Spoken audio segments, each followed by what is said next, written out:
ایک مرتبہ شیر خدا مولا علی رضی اللہ تعالیٰ عنہ جنگ نہروان کے لیے اپنے گھوڑے پر سوار ہو رہے تھے کہ ایک نجومی مولا علی کے پاس آتا ہے اور کہتا ہے، اے علی، یہ جنگ آپ مت لڑیں کیونکہ آپ کا ستارہ گردش میں ہے، آپ یہ جنگ بری طرح سے ہار جائیں گے۔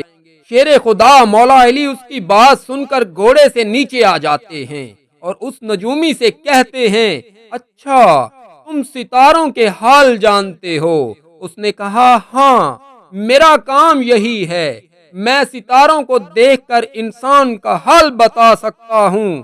آپ کا ستارہ گردش میں ہے، اس لیے آپ کو بتایا کہ آپ یہ جنگ ہار جائیں گے۔ مولا علی نے اس نجومی کو کہا، اچھا وہ سامنے ایک گھوڑی ہے جو پیٹ سے ہے، بتاؤ اس کے پیٹ میں کیا ہے، نر ہے یا مادہ؟ اب وہ نجومی خاموش ہو گیا۔ مولا علی نے فرمایا، ارے تم تو کہہ رہے تھے تم ستاروں کا حال جانتے ہو، یہ تو تمہاری نظروں کے سامنے ہے، تم تو اس کا حال بھی نہیں جانتے۔ شیر خدا مولا علی کہنے لگے، اچھا بتاؤ کہ کون سا ستارہ ٹوٹتا ہے تو اونٹ پر ایک حرکات ظاہر ہوتی ہے؟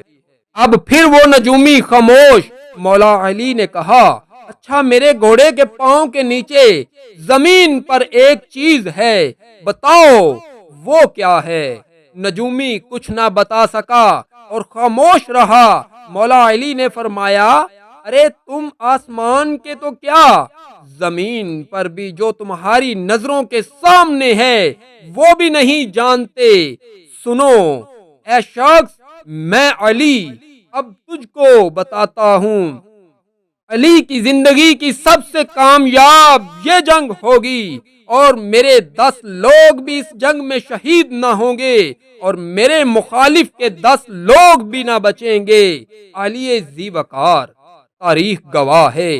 پھر ایسا ہی ہوا کہ جنگ نہروان میں مولا علی کا ایک ساتھی بھی شہید نہ ہوا اور مخالفین کے صرف 9 آدمی بچے، اور حضرت علی رضی اللہ تعالی عنہ اس جنگ میں کامیاب ہو کر فتح سے ہمکنار ہو گئے۔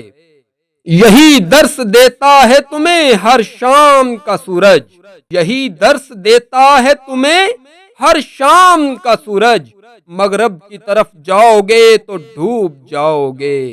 والسلام۔